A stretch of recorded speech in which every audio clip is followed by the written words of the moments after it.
So this morning, I came out to this patio that was installed when the house was built in 1966.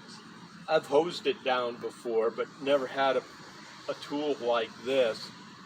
And I did the whole thing. It's like night and day. And I saved this one block because I wanted to be able to add this to show the difference. This is what the whole patio looked like this morning. And now, I can take one little line.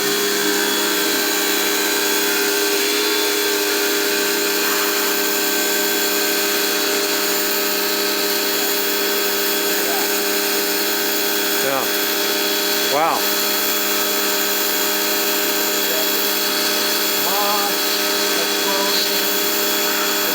I've always washed it off.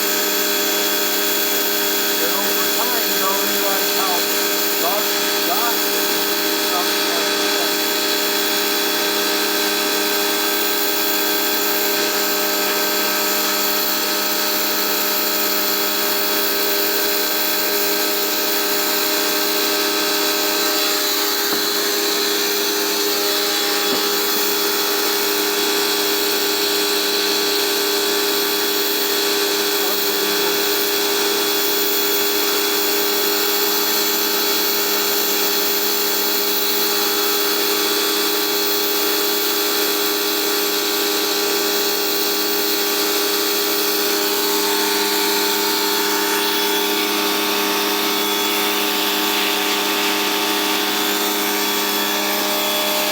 Hold on a second. Wait a minute.